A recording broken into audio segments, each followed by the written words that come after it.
It's more history for Hamilton. Lewis Hamilton wins a Grand Prix for Ferrari. A legend forged in silver resumes in red. Let's go! For the Ferrari! For the Ferrari! Woo! And to the fans, thank you for continuing to remind me who I am. Even one of the greatest ever can fail, can doubt, and can go back stronger. I think that today he was fighting against his fears.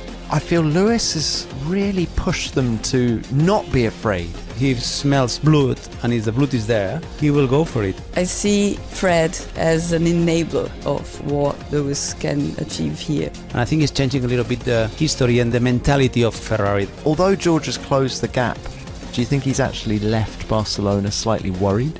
Yes, very much. I'm sure that he's not happy right now.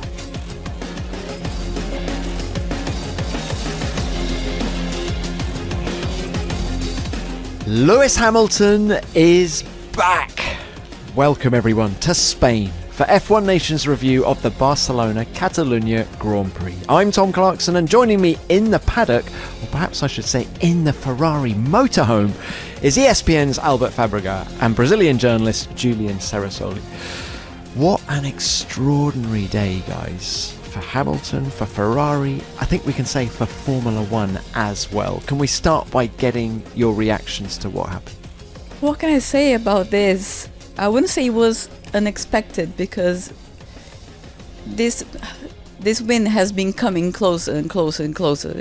It's not coming out of the blue. Lewis is second in the championship. But I didn't expect it to be today. I thought today was going to be all about tire degradation, and Mercedes was going to walk with it. And then since the beginning, since the first stint, it wasn't.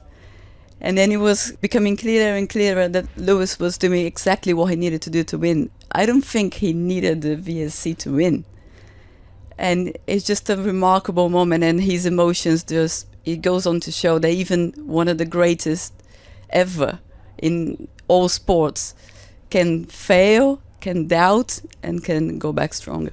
Yeah, 100% agree. It's not only the race. I think the whole weekend has been fantastic for the sport, for Lewis. I admire Lewis as I admire the 22 drivers, but especially when he was a year ago in a very difficult moment, to see how that he has recovered that moment, and he's winning for his own merits, not because third factors. Because I'm agree with Julianne what you said about the virtual safety car. He was deserving this, and the thing that I appreciate very much is that he was going for it since the start with the soft tires. Is a statement of what I want to do in this race. It's not just to take the podium. I want to win this race, and he achieved it. So it's very good for the sport, I would say, for the Formula One. As a fan, it's good for everyone. It was a very emotional win. Let's hear from the man himself. How do you find the right words to express an emotion that's beyond your wildest dreams? It's I truly believed in my decision and joining Ferrari. I truly believed what this team could achieve, what we could achieve together. I know it started out with lots of excitement, and then lots of doubt and lots of negativity that followed through a whole year. I really feel like my fans really rescued me last year. My family also, and friends that stuck with me through it all, and started into a new season, a new year, where lots and lots of changes in the background enabled me to get to this position I'm in today. And I just feel a lot of gratitude, a lot of pride, and very, very proud of the people that I work with. After a year like last year, there was definitely moments that I was like, sheesh, maybe it is true that, when you get to a certain point, you lose it, but I've proven that you don't. I wouldn't be in this team without Fred. Fred is the one that made it happen. I think last year was really, really, really tough for him. To deal with me coming was a big shock to the system, because I am very, very vocal. If I see something that I don't think is right, I push. But he continued to believe, continued to be a good friend, and really supportive. And, ultimately really listened at the end. I had to really ask for some of the changes, and he enabled them to happen, which I'm forever grateful for, because this wouldn't have happened without those changes. So big thank you to him. I think there was a lot of relief in his voice listening to him then, after everything he's been through over the last 18 months. And not only from him, I got to hear Toto Wolff saying, I feel relieved for him to come back winning, for him and for Fred as well. Instead of Fred annoys me sometimes, but he's my friend, and I'm glad that they got through a lot of really bad stuff. It's what Lewis has done by going to Ferrari is just, he didn't need to do this. He didn't need to take this step, and he wanted to. As you said about the race, he went for it. He went for it with this decision as well, and it was not an easy one. And it's just amazing, and that's why it was a very long press conference. He deserved it. But Albert, there's a lovely symmetry, because it was 30 years ago here at the Circuit de Catalunya, as it was called then, that Michael Schumacher won his first race for Ferrari. Under a heavy rain. Today was a heavy sun, I would say. Luckily, we are in a Ferrari motorhome with a nice aircon now. But yeah, there is a lot of similar points on that. Maybe a bit different, but it was a challenge. As she said, it was a challenge to come to Ferrari. We know that Ferrari has not been capable to win with champions like Sebastian Vettel, like Fernando Alonso. So it's not easy. It's a completely different team than the others. Obviously, being used to work with British environment and going to a proper Italian concept like Ferrari is built from, it was a massive challenge for him. And I think the last year he showed to us that he is so emotional in everything he does. And he was capable to recover himself. It's not a matter only that he is now connected with the car, that he feels better with the generation of cars. It's not only that. I think he was capable to rebuild himself again from zero, and this year to smile and to compete. That is the thing as a driver you want. He only had one complaint, and when he made a comparison with Michael, that Michael's cockpit was red and his is white. And in his dreams, he would be driving and seeing red all over him, and he sees white from where he stands. That's the only complaint. You mentioned that he started on the soft tyre, and that he was aggressive and wanted to win this race from the start. I feel there is a significance behind him starting on the soft tyre, because I think there's been a period here at Ferrari where they might have been a bit afraid to do something different like that at the start. All the cars around him, exactly, all the cars around him were on the medium tyre. But I feel Lewis has really pushed them to not be afraid, to go for the Macarena wing, to change the brakes, to be adventurous with the design, to go be aggressive with the soft tyre. Do you guys agree that that's significant? It is. I think that Ferrari still have this difference between them and the other teams, where the consequences of having a mistake like this could affect the whole Scuderia. I think that in this sense, Fred has done a good job taking weight of the things that are not relevant for the team, and whatever is said outside. I think that he's trying to introduce to the team that they have to be a little bit away of what is going on away of the team or outside the team, and what the people said about it, and be confident with their work. And I think that having a man like Lewis Hamilton, that has been one of the greatest of the sport within the team, it gives that confidence to them to do this kind of strategies, saying, okay, well, let's go for it, and if it doesn't work, nothing happened. We will be fighting for the podium anyway. But giving them the opportunity to win, I think is enough to take the risk, and they're doing it. I see Fred as an enabler of what Lewis can achieve here. In his first day at Ferrari, he went to his office, and there was all the newspapers from the day before, from the morning probably. And he said, from tomorrow onwards, I don't want this. I don't want to know what others are talking about this team. What matters is what inside this team. And I think it leads to decisions like this. It leads to, let's just do our best here and not be afraid of what the papers will say or what we are going to say in the podcast or something like that. it all comes together. And having Lewis, a guy who has won so much, telling the guys, just go for it, and having a boss saying, okay, let's go for it. If we fail trying. And of course, they are in also a much better position than Mercedes to try something like that, because they are far off from the championship. They don't have power, and that is still a problem. And nothing that has happened today has made them have more power in that engine, right? It doesn't solve that problem. But at least they won. They got this first step. They are on a different kind of path than Mercedes is. I think that Fred Vasseur has been the first team member of Ferrari who has said that the engine is not powerful enough. I don't know. That would never have come out of happened Enzo before. Ferrari. Never Yes. happened before. And did not lose his He's job. been brave since the first race of this season. Says our engine, our power unit is not powerful enough. So I think that never happened that before in Ferrari. Well, look, why don't we listen to the boss now? This is Fred Vasseur. You know that we had up and down the last 18 months, and sometimes it was tough, but it's, I think, a good reward for everybody. When I say everybody, the first one is Lewis and the team in Maranello and the team on track, that after 18 months to be able to win and to have this kind of race today. It's not the target, and we want to win more, but it's a good milestone and a good reward for everybody. He praised you, he thanked you after the race for believing in him and sticking by him during the difficult times last year. Yeah, but we are working as a team, including Charles, including Lewis, the guys in the factory, the guys on track, that we have to react in the positive and negative moment as a group, not as individuals. You say you want to win more. You had the fastest racing car today on a track that is a real car test. How much confidence does that give you?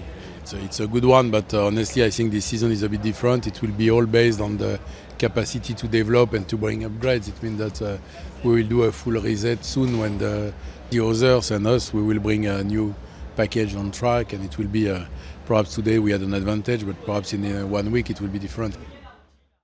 We talk about what a facilitator Fred is. I thought it was interesting in that short interview just how even in what is probably the highlight of his Ferrari career so far, seeing Lewis Hamilton win in red, he's still very measured.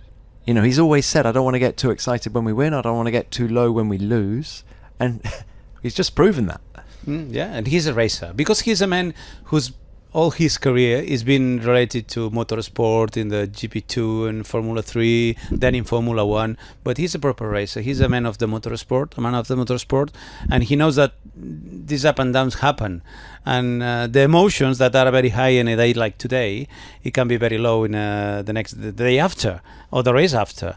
So balancing all these high points and low points, I think it gives you the moment to it gives you energy, and it gives you the calm and the quiet situation in order to make the teamwork on the right way. And yeah, I think he's doing well. And I think he's changing a little bit the history and the mentality of Ferrari. That this is important, huh? Because there are some drivers that are changing the sport or changing the mentality of a team principal like him. That he's coming alone. It's not different than Jean Todt that arrived there with a lot of engineers, with relevant people, and changed the whole board of the company. Fred Vasseur arrived there alone. He said, "I'm coming," and when he said that Lewis was going to come to the team, and he is changing slowly, but on the right way, the way that Ferrari is working as a team, and is achieving very good things. This was win number 106 for Lewis. What does a win in red mean for Lewis Hamilton's legacy in this sport?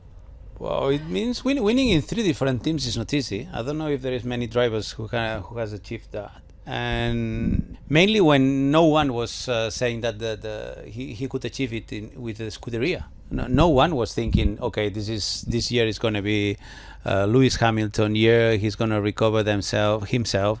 He was more comfortable with the car, but from that point to win races and to beat both Mercedes, I think there was a long distance. But then after the 2 or 3 first races, we saw that he has the capability to achieve the pace enough. He was happy with the car. He was connected. Everything was in place with even that power unit. But I think that it reaches here in Barcelona a very, very emotional moment, no? When you see that him achieving the result, mainly with a car that shouldn't perform that well here, for example. So I think it has double value. The thing with Lewis is that I can only imagine that maybe tonight he's going to be thinking, oh, this is great, I finally won with Ferrari. And tomorrow he's going to be thinking, okay, what else can I do? How far can I go? Can I fight for this championship? Can I become champion with Ferrari? I think he's already thinking that. Well, guys, not even tomorrow. With Kimi Antonelli not finishing this race, the gap is down to 41 points now between Lewis and Kimi. He was asked in the press conference, is it game on? And he was batting it away, not wanting to put pressure on him or the team, saying it's one race at a time. But when you look at the performance of the car and how many races we have left, I feel it's game on. Do you? And we're going to Silverstone soon. That was always a place where he's performing very well. From the fans. Yeah. Well, Toto was saying, I really don't want him to be fighting for the championship because I know him. I know if he can smell blood, he's going to go for it. And I really don't want to have him in this fight because I know what he's capable of. He's relentless, isn't he? Yes. And the good thing is that these situations, it make us remember that it's not an easy job what the drivers are doing. Though it means that you have to have everything on your side. So it gives a special value for him winning this first race. But I think that more are to come. And when you see how his teammate is, that Charles is not performing well, and I'm pretty much sure that he's very disappointed with the result this weekend. You think that Lewis now is in another status, and that he smells blood, and if the blood is there, and it's red, of course, like the Ferrari, he will go for it. I have no doubt of that. There will be a difficult situation for him again. There's that happens always, but when there is an opportunity, he always take it. This episode is sponsored by Lisa. We spend so much time talking about performance in Formula One, the tiny details that can make a difference over the course of a race weekend. But it's funny how often we overlook the basics in our own lives. And for me, one of those basics turned out to be sleep.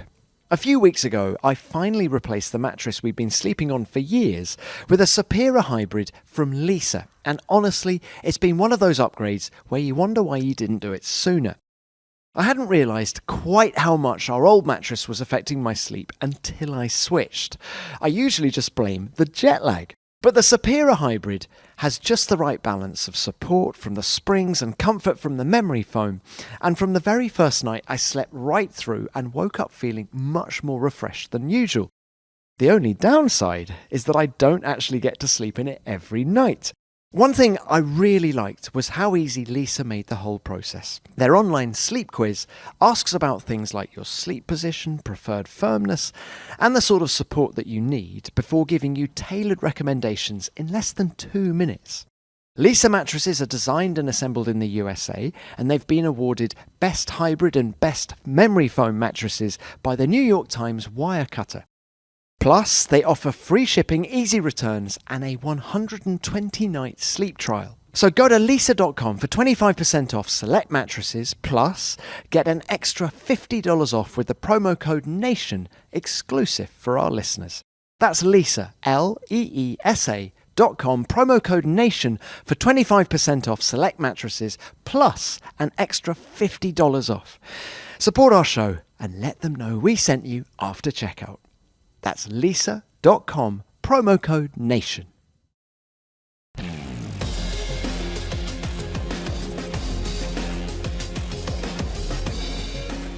The juxtaposition of Lewis celebrating on a Sunday and Charles Leclerc saying how ashamed he was, his word not mine, of his crash in qualifying. It's a really difficult moment, I feel, this for Charles. I think he's generous enough to be pleased for Lewis and for the team that they're winning again for the first time in a couple of years. But how does he drag himself back into the conversation? Funnily enough, going back to Fred was saying that I'm less worried about Charles now than I was 2 weeks ago. That's what he said in the press conference after the race. Actually, Charles drove a good race. Everything went downwards yesterday. But at least what the team is feeling is that this weekend was better for him. Let's remember that he was actually doing better than Lewis until qualifying. And Lewis, throughout this weekend, I saw him after FP3 leaving the track, and I have thought, what's wrong? Why is he leaving the track? And I thought about saying, Lewis, what are you doing here? Just to make a joke, but he looked tense.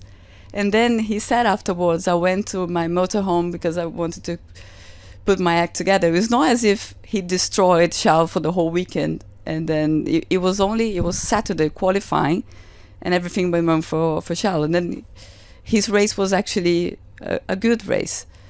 So I think that there's more to come from Charles. He just made an important change with the brakes this weekend. I think that the same process that Lewis needed to get to this point here, I think that's the process that Charles is going through right now. How much has Charles learned technically this weekend about the brakes? Because there aren't any really big stops here in Barcelona. No, definitely not. But not sure if he already tested in the precision. I'm not sure about that. But anyway, he needed mentally, I think. More than a technical thing, I think he needed mentally, just to be sure that he have the same car as his teammate. I think, the talent is there. He hasn't forgot to drive the car, so I think it's more a mental job. What Charles have to do to recover the confidence in himself, to see what he's doing wrong, because there's obviously something doing wrong, and recover the speed that we have seen in past years. Maybe the thing that from Charles, I wouldn't say I don't like, but I see that is penalizing him, is that the low points, when he doesn't start well the Fridays, and he's not capable to be on the pace, and he's not confident with him and the car, not connected with the car, it's difficult for him to recover that point where he sees that his teammate is quicker than him. I think he's entering in a moment that is difficult for him to release all this pressure and let all the speed going through. Albert, interestingly, isn't that what we saw from Lewis last year? And therefore Lewis sometimes, yes, then got them to make loads of changes the race engineer, changes bits on the car, and it came back. I just wonder whether because you don't have answers to your questions. When you start asking questions, why I'm not that quick, or why I'm not capable to be connected with the car and showing my speed, and you don't have your answers yourself, you have to start looking around yourself, say, well, maybe the problem is this, or maybe the problem is that, and you're starting to change whatever you think is not right for you, to see if that gives you the confidence to explode all your speed. But it's difficult. It's difficult, definitely, to recover that confidence. Let's talk about Mercedes now.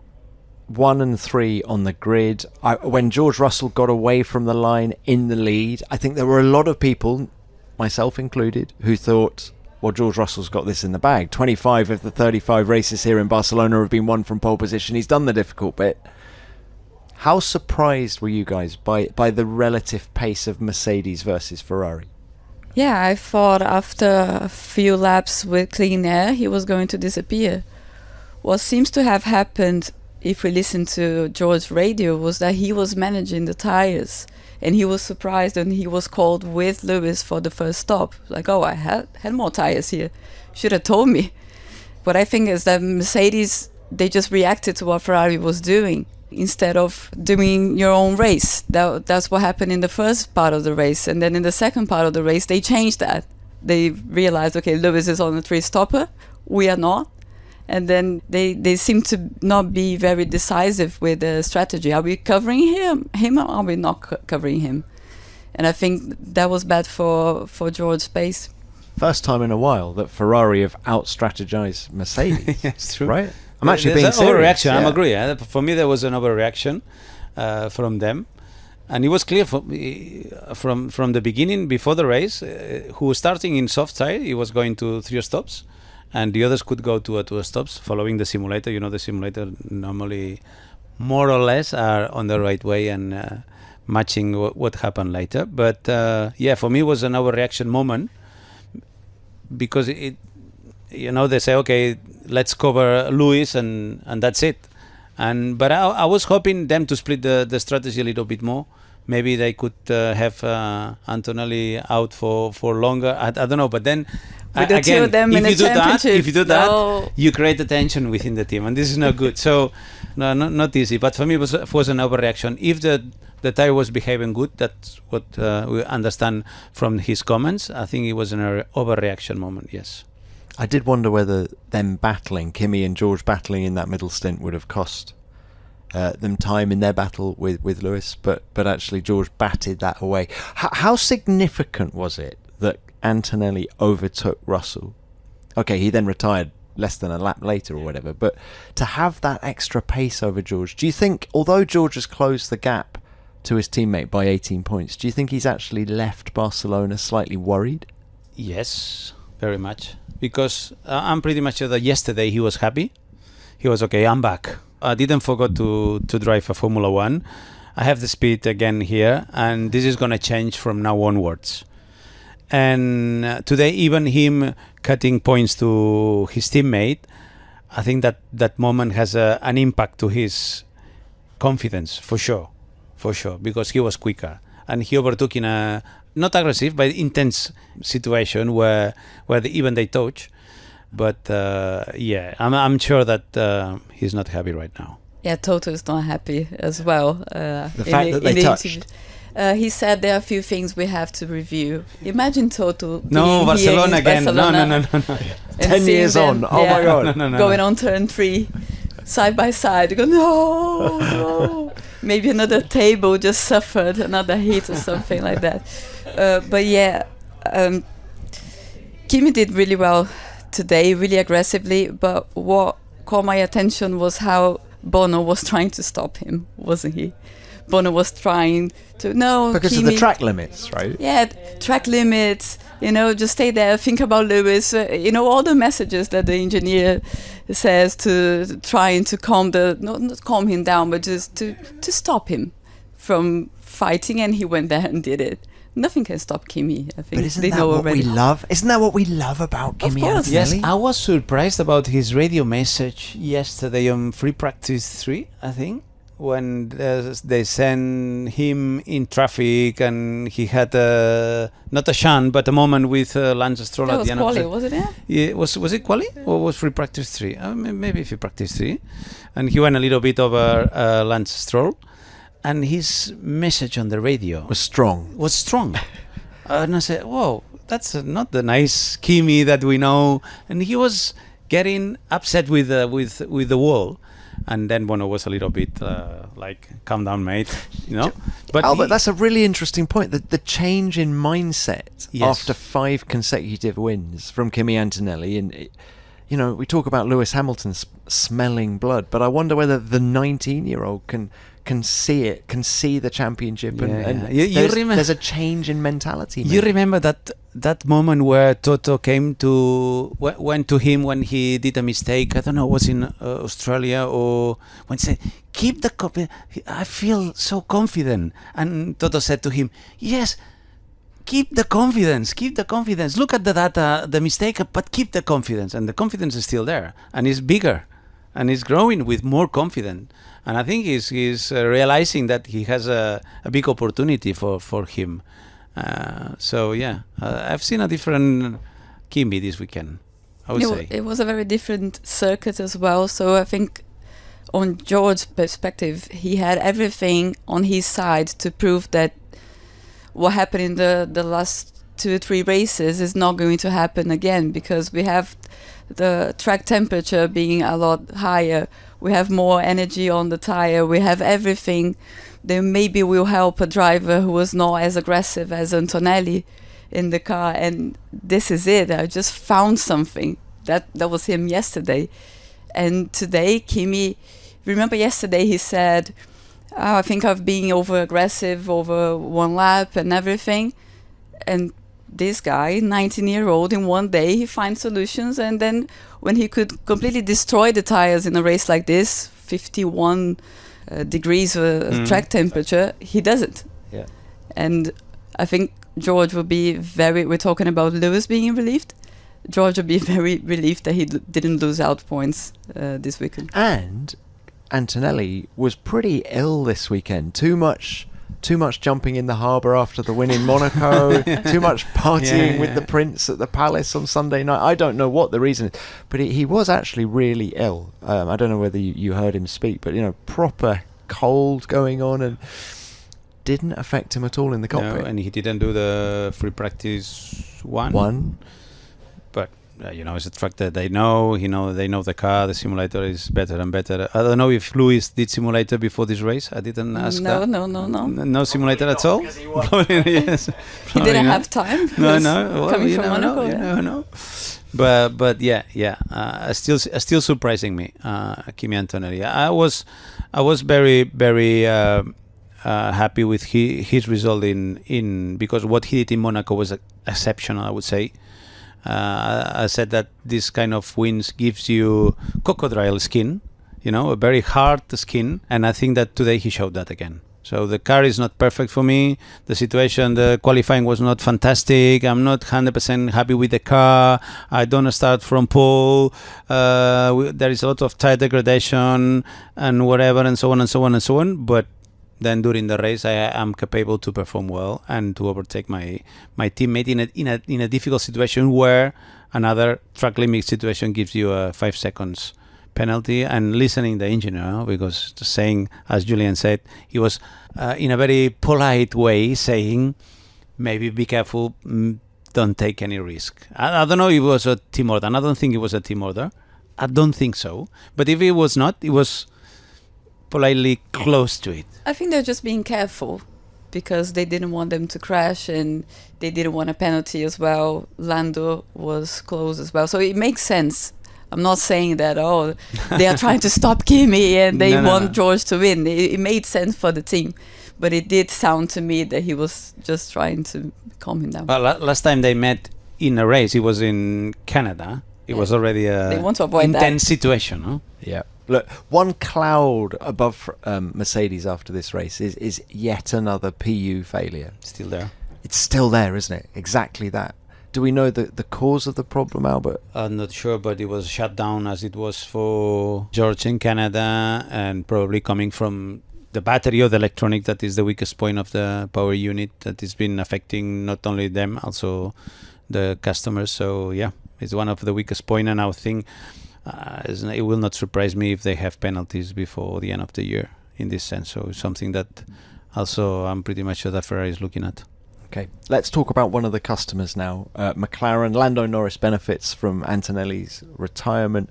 I think Lando was pretty upbeat after the race. He was happy with that race pace. He shouldn't be. He was very, very close to them. I didn't see that at all in free practice or anything that McLaren could be that close. Of course, they were leading the sheets, but for one lap pace, and they knew that the others were going to come. But they did really well in the race. And let's remember, it's been a couple of weeks that have been really tough for McLaren. Maybe even a month has been really tough with reliability problems that are not connected, and they are not sure if it's because of the way they run the PU or if they are doing something wrong. So they stripped down his car on Friday, the whole thing, and put it all together. That's why they had broke the curfew. And because they are trying to find answers that they don't have with the car. And even with all this extra work, trying to find these solutions, they can still be with this kind of pace. And let's remember that Ferrari upgraded the car, and they didn't bring a lot of things for this race. So they have reasons to be upbeat. They ran this front wing. The new nose, finally. Albert, tell us about the front wing. That's been, on off for the last couple of races. Yeah. They ran it here. Why here? Why did they suddenly see the light? I think because you have 3 free practice here. You can do a good scan of different setups and different configurations of the car, and then you have data to support. They had to try it in a free practice one before spring weekend in Miami, same thing in Canada, and then to Monaco. Both races, if the drivers are not 100% confident with the car, you are lost. You lost the whole weekend. You lose the whole weekend. So I think they were in a conservative mode, saying, okay, we are not 100% that is giving more performance and it's not giving more confidence to the drivers. So this is not the race to use it. I think it was a conservative approach, but it's a good approach to do. And for sure that here they have more opportunities of scanning different ride heights, different setups, different aero configurations to put the car on the optimum performance for these nose, and they are happier with it. So, and the results are there, and mainly on Norris side than Piastri, that I think is suffering more. That lack of confidence with the car. Interesting thing about this front wing is that what Andrea has been saying, it's only the beginning. So that front wing, that's why it took them so long to put it in the car, is going to show a different path for them to develop a car. And I heard some very people saying that there's something really interesting in that front wing. I still don't know what that is. But what McLaren says is that it's not that wing that will change everything, but it will be the start of a change they're really confident in. Championship-wise, do you still believe in McLaren, or do you think they've just had too much unreliability? Think of neither car starting in China and then all the problems Lando's had at the last couple of races. Do you think the gap is too big? It's not too big in terms of time, maybe.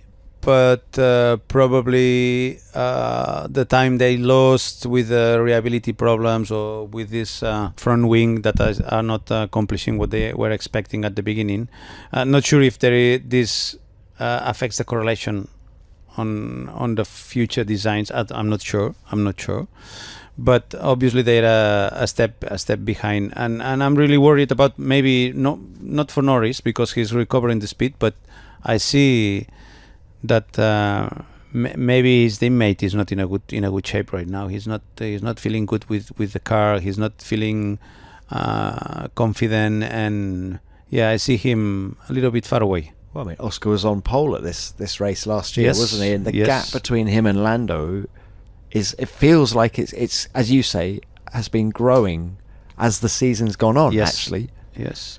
And I don't see a point where saying, okay, I'm pretty much sure that Oscar is not performing better than Lando on circuits where there's low grip, as Miami, Canada, Monaco. It happened last year. You remember the up and downs of the season between him and Lando.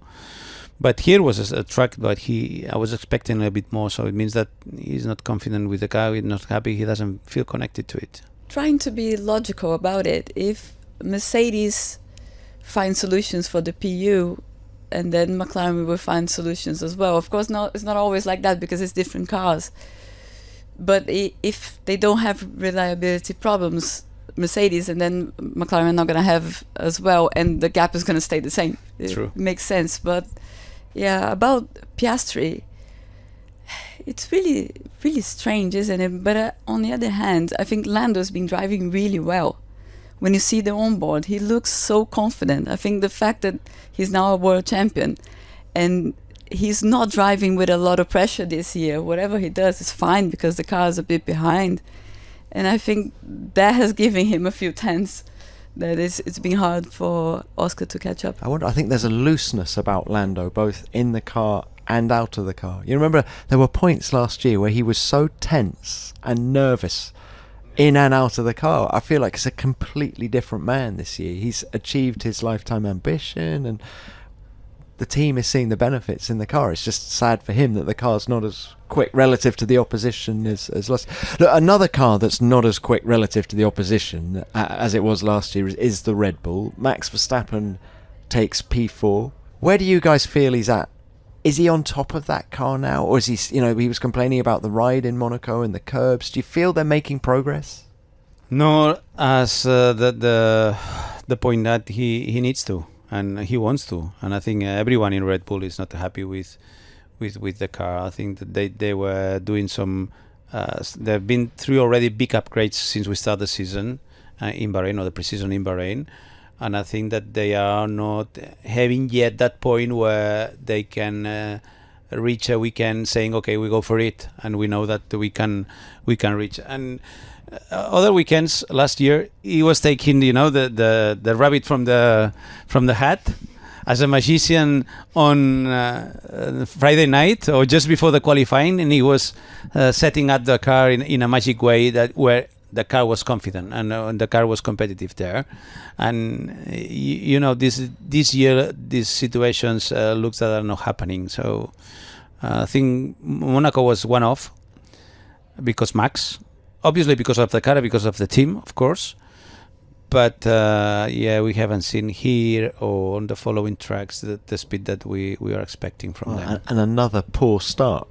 Okay, that was for Isaac Hadjar, but still they're having problems getting away from the line, aren't they? Yeah, this track, the fact that they are still heavy counts a lot, doesn't it? We're going to have a better idea when the new package, the new weight loss package comes in Austria and how well they will do there. But they still have a lot of problems with the software. If they don't get on top of the software and of the weight, we're going to see these ups and downs when sometimes Max is more comfortable and then we know that he can take 99% of the car.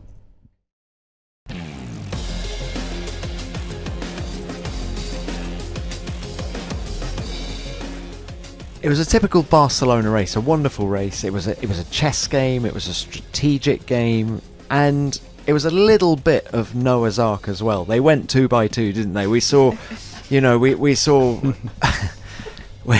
we saw a lot of the teams, both cars, very close to each other on track. A quick shout out to Alpine and Racing Bulls, who 7, 8, 9, 10 in the finishing order.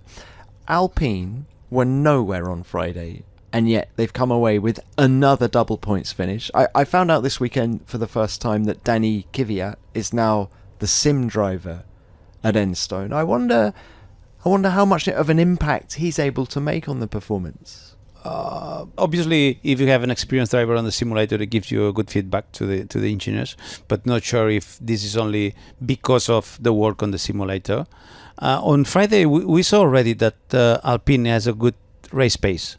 They didn't have the speed for one lap for the qualifying, but in terms of race pace was not that bad. They were complaining because everyone was complaining, but then the numbers, if you look into the numbers, the race pace was not that bad. So we were expecting them to fight for the points, but it's been a very, very strong race. Even with some strategic decisions, they were not happy or making happy both drivers, because Franco was complaining. But it's been a strong weekend for them again, and a weekend where they have given back the podium from Monaco. Yeah, they finished third, yes, 7th and 8th. Three good results this weekend. Incredible. A lot of points First this weekend. time ever in F1 a lot history. of points this weekend. And they are starting really well as well, and that gives a lot of confidence to the drivers. And once again, the two of them, they did a very good start. So they started out of the top 10, and they quickly were inside the top 10, and then it was just a matter of making the right calls and using the pace. Guys, what a wonderful chat. Thank you both very much for coming on the show. A brilliant Grand Prix, which means we now have our driver of the day to discuss. Easy, huh? Lewis Hamilton got it on the TV. Come on, give me a driver of the day. Is there anyone who deserves it more than Lewis Hamilton? No, I don't think so. And it's not only for today, it's for everything that this means. This was a historical day. Yes. A historical day for Formula One, for Ferrari, for him, and it doesn't even make any sense to look for alternatives as for the driver of the day. You know how we've talked a lot this year about how Hamilton looks much happier in the car. Just look at the body language of the car when he's on the track. Do you think we're seeing a Lewis Hamilton in a Grand Prix like today as good as 10 years ago? Was this race as good as anything we've ever seen from him?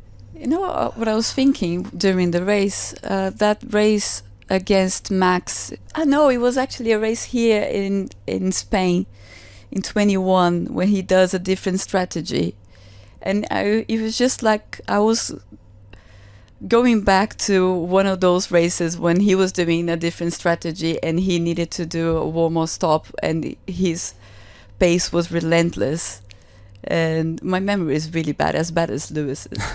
But I do remember this happened, and we've seen that again. I think the big difference is that years ago he was fighting against Max, against Alonso at that time at McLaren, against a driver, and I think that today he was fighting against his fears of himself to prove that he's still capable to win, and I think he achieved it. There's no one. He was not worried about Antonelli or Russell or any other driver. He was just competing for himself to prove that he can still win, and he can win with a Ferrari. And he has proved it.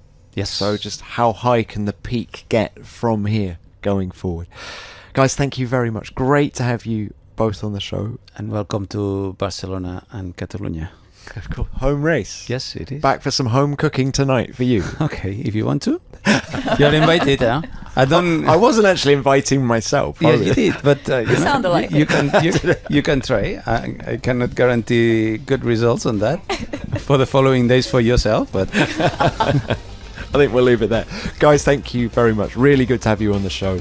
And for more reaction and analysis from here in Barcelona, please go to f1.com, the F1 app, or at F1 on social media. And don't forget to check out F1's other official podcasts. My latest guest on F1 Beyond the Grid is Alex Albon, after he surpassed Nigel Mansell for the most race starts in Williams history with his 96th race for the team today.